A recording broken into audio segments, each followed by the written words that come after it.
Again. Double it. Boxing fans, Great. make some noise! Saturday this weekend, my sister's got a big fight going on. You know I can't win without my baby sis. You think I'm gonna win? You better say yes.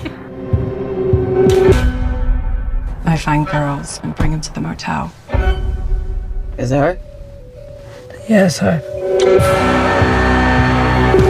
If you want to go through with this, you have to be all in and play the part. And once you're there, you're on your own. If I were you, I'd walk away. Hi, Hi. nice to meet you. Put your seatbelt on, please.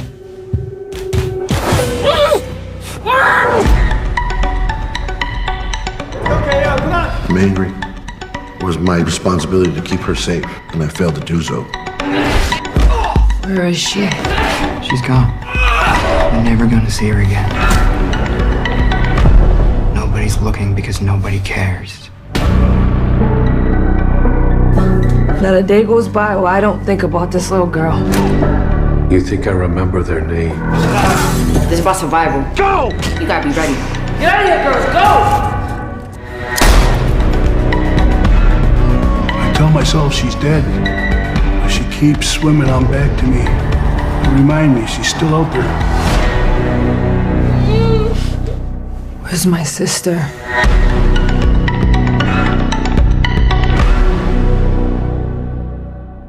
Boom, there you go. That was the trailer for Catch the Fair One in theaters and on demand February 11th. It's your boy Kuya P, Nerds World. And as you see, I have a special guest on the screen. You see him, the one and only, the writer, director, Josef Kubota. And I should have asked him this a second ago. Wladyka?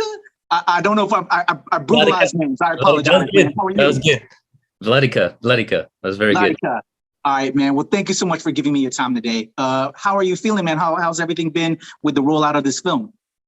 It's going good. You know, this film, it's been a 5-year journey, man. So it's, as a filmmaker, I think when you're getting close to the release of it, it's a very reflective moment in a way, you know? So I'm just kind of processing and going with the ebbs and flows, you know, and I really hope, you know, I hope people, of course you want people to like your film, you know, but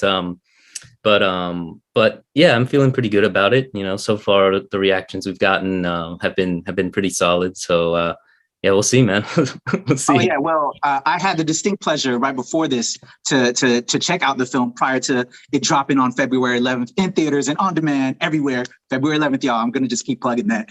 But I had the pleasure to watch it, and I really enjoyed it.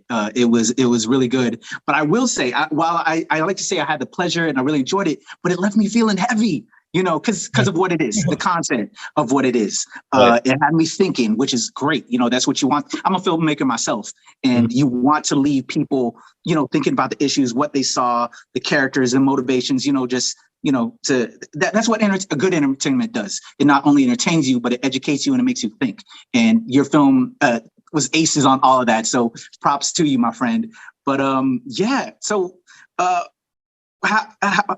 how was putting this together? I know you've probably said this quite a bit, but so I'm gonna fast forward getting Callie on the project because I had the pleasure of speaking with Kaylee, excuse me. I had the pleasure of speaking with Kaylee right before this. Would this film not be anything without Kaylee? That's 100% correct. That is 100% correct.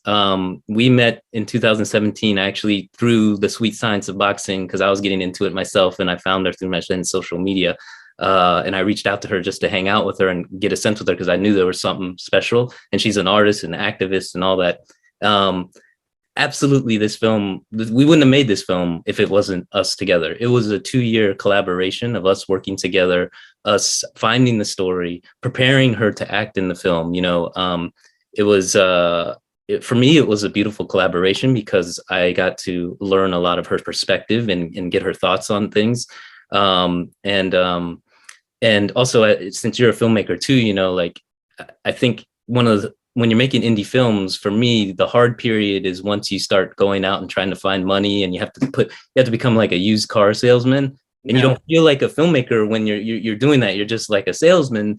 But what's amazing about working with someone real and working with KO is at any moment I could just take my camera and take my friend who's an actor, and I could go up and we could work the material, we could work the scenes, and I can shoot them and I can block them, and at least I feel like I'm being a filmmaker, you know.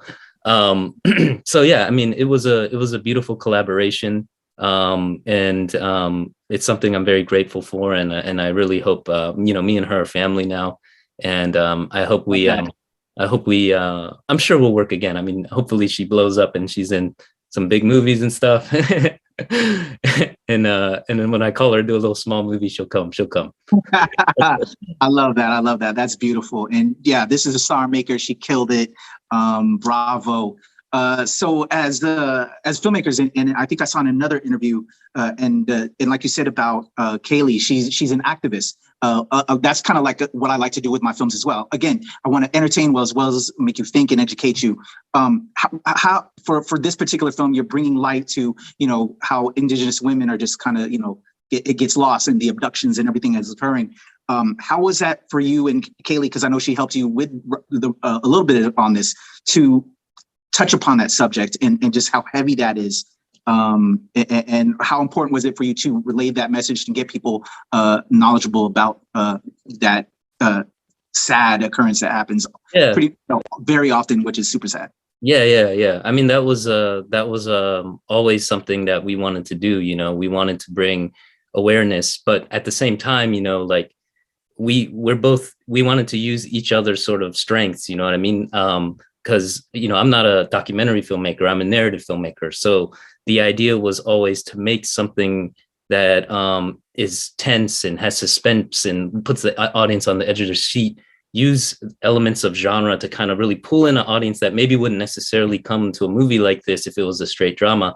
And then you sort of punch them in the face and leave them in a place of thinking. And through the genre and stuff, you can explore certain themes and so on and so forth. So that was always very much the idea. And for me, those are the films that I personally am really drawn to, you know.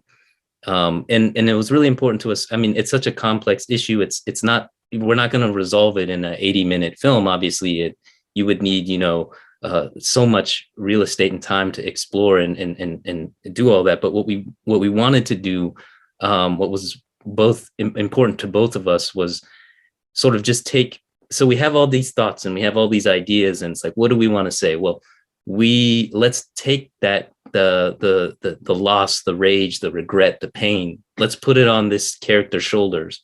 Let's put it on this warrior soldier who used to be a fighter, and let's take the audience through this ride with her and show that even the strongest person one person can't overcome sort of the issues that we're touching on. So that was the whole, if that makes sense. No, I feel that. And also, it's miraculous that this film got made in a way, you know, because much like the content that you're talking about, they don't always, you know, as a POC filmmaker myself, they don't always want to tell our stories. How did you get like Darren Aronofsky and all these other cats to want to tell this Indigenous, you know, story? Got a light on it. Yeah. I mean, that's the hustle. You know what I mean? That's what nobody sees. You know what I mean? And there's a lot of doubt, you know what I mean? And there's always highs and lows, and there's always like, man, you know, we just can't make it, you know, let's just not do it. But I was lucky to have KO as my champion, you know, being like, we're going to do it. Let's keep pushing through. We can do it, you know? And I was lucky to have some really amazing producers that I've worked with before I went to film school with. So we've all kind of come up together, Molly Asher and Kim Parker. And it was a hustle. I mean, it was a piecemeal. I can't say how much we made the film for, but I can assure you it's not that much. And having Aronofsky come on board, that was a little later when we were getting closer to the production, bringing Protozoa on. But really what got him, to be honest, was Kaylee, because I had been working with her for a couple of years. I had shot stuff with her, you know, I had interviews with her, I had scenes we shot. And as soon as he saw her, he read the script and he was like, okay, he had some thoughts and stuff like that. But as soon as he saw her, I think he was like, oh, okay, I see the power here. And that's really like, as a filmmaker, you know, sometimes there's just something inexplicable that's driving you, and you just, and you've invested so much time. This was, again, it's been 5 years. So for me, it was always just, I really believed that Kaylee, who comes from, you know, a lineage of warrior women, you know, I was like, let's put that on the screen. And also me being like a mixed person as well, like we both just kind of, as soon as we met, we were just family, you know, we just got along. We were from both OCD Virgos, you know, so. I love that. Well, I got to tell you, man, from, you know, another filmmaker, seeing you do it inspires me. So thank you for that. Because it tells me, you know, they'll, you know, you got that story told. So hopefully I can get, you know, it just rejuvenates us to keep pushing, you know, to change the narrative of Hollywood in a way. Yeah, we gotta keep fighting the fight, you know, now more than ever, you know, I feel like we need independent filmmakers, you know. The theaters are getting taken over by big tentpole films, and our little films that we're trying to make, we gotta just, that's a whole complex 4-hour conversation probably, but I always come back to, like, we just got to make our films, we got to make our art, and we got to be bold, and we got to take risks, you know, and maybe you fail, you know, I mean, maybe you don't hit it, but the film, you made something, you know, and only the filmmakers could have made that film, you know what I mean? And it exists in the world. So I think we need that more than ever now, because the world's fucking crazy. Bars. If this was hip hop, I would say bars right there. You just laid it down. That was beautiful and still true, man. Thank you for that. So now you're making this film, and you finally got the green light. You got all these people helping you, supporting you. This is probably kind of like an uppercut question as a filmmaker and relating it to boxing. What was the hardest? What was the moment in the film within the script that you were really looking forward to, or kind of tensing up was there a particular scene or a moment that you really wanted to get right within the script when you started, you know, filming this? Oh yeah, sure, man. I mean, listen, it's always as simple as the life in front of the camera is the most important thing, right? Like at the end of the day, you can have the action, you can have the frames, you can have the tone, the music, but you got to have the performance and the emotion right. So easily, without a doubt, you know, when I had my schedule laid out, you know, I had 5 stars around the day that were shooting the scene with her mom, when she's basically like saying, like, you know, I know you wish it was me that went missing, you know, all the pain, all that stuff. And poor Kaylee, I mean, we've like explored that scene and like rewritten it a million times. And like, you know, this is before we were shooting, you know, and getting her there over and over again.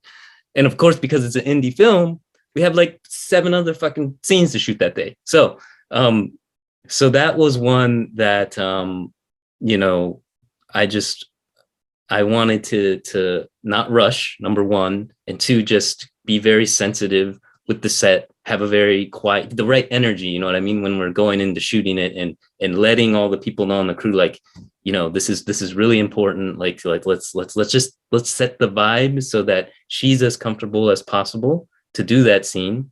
And I mean, we did it a lot, and it was, and Kimberly Guerrero, who was playing her mom, Jaya, was also amazing, because she really helped me like push her, you know, because there was a lot of, you know, we improvised some stuff, and I don't, you know, so that is, you know, that's like probably the one that I was like, you know, most fixated on.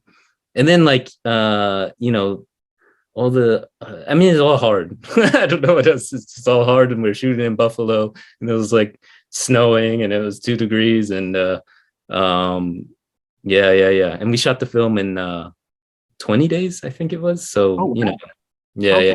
And we didn't, but again, I'm fortunate to do, I've gained a lot of experience doing television directing. So that really helps you. It's a great tool set to help you kind of, when you transfer over to your indie film, because television directing is so much about time, you know? Yeah. Awesome. Well, I again, like I said, I thoroughly enjoyed it, but it left me heavy. And I'm not going to spoil the ending at all, because I want people to sit back and watch this and enjoy it. But you kind of did boxing on your viewer a little bit. Like you hit us with what we thought was the ending, but then you threw another punch at us with a whole nother turnaround, which I understood as a writer filmmaker, you brought it back to the beginning in a way, right? Yeah. Without spoilers, why'd you do that to me, man? Okay. Well, I mean, it's I don't know how to explain it without giving spoilers, but you know, the tone and the feeling of the film, it's not in what we're exploring. And you know, Kaylee really pushed me to keep it real and keep it dark, you know, and if you had a more lighter ending, it doesn't fit the rest of the movie, you know what I mean? So there's that. but then it's also, you know, we sort of wanted to take this character that is so powerful as a professional fighter, right? She goes through this ride, and even her, as strong and as powerful as she is, one person, what she's fighting up against is absolutely not going to overcome what she's fighting for. You know, I mean, what she's going to do and searching for her sister and all the themes that we're exploring. But I think she's at peace. That's what I'll say. I feel that. I feel that. Well, I understood it. You know, I was just, you know, we get invested into these characters, and you want to see the hero win, right? But no, I understood it, but and I enjoyed it, and it was real, and I hope it leaves the audience like it left me, you know, learning more about it. I unfortunately, through other positions, know about what happens with that, because I do some stuff with the government, and it saddens me. It's really depressing with this situation. So I love that this film is bringing that to light. And I thank you for that. And yeah, man, I just hope this film does really well. I'm now fans of both of you, and I'm going to definitely check out what you're doing. Is there anything else? I know you're on this tour right now promoting this, and we want everybody to check it out in theaters and on demand on February 11th. Is there any other projects we can possibly look forward into that we can maybe highlight that's not spoiling anything? No, I mean, we're just, you know, you know, I do one of these, and then I gotta pay the bills a little, so I gotta go do some television stuff. Okay. And then Kaylee is she's definitely auditioning for some dope stuff. You know, I think people are really taking a notice to her, which I think is fantastic. You know, as a director, you know, that's everything for me. You know, so yeah, but hopefully soon you might be hearing something. Hopefully. Okay. Well, are there any socials I can throw up in the description and on the screen for people to check you out? No, me personally, I'm not on social media. You're a quiet man, which is what generally a lot of us do. You know, I jump in front of the screen, and then I'm behind the camera, so I know how it is. It's everyone. You know, every individual person's different. I just know for me and my mental health, and just how crazy the world's been the last 2 years. That's real talk. I just have to, you know, I think it's not right for me. You know, I'm just speaking on myself. No worries. Well, I'm going to be tracking your IMDb then, so I can make sure I know what's going on with you, and I can support and show love. And I want to see what you're doing, because now I'm a fan. Thank you, Joseph, for your time. Everybody, IFC Films, catch the fair one, February 11th, on demand, in theaters. There you go, man. Josef Kubota Wladyka. There I go again. Wladyka. You got it. Wladyka. My man, thank you so much. I really appreciate your time, brother. Yeah. You're welcome. Thank you for having me. Definitely.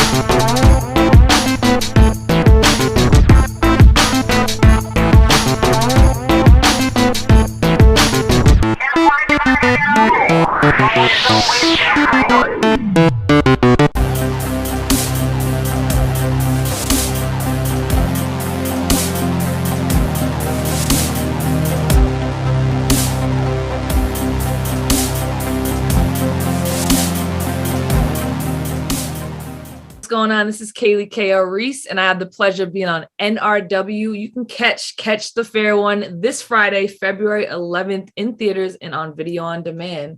Let's go.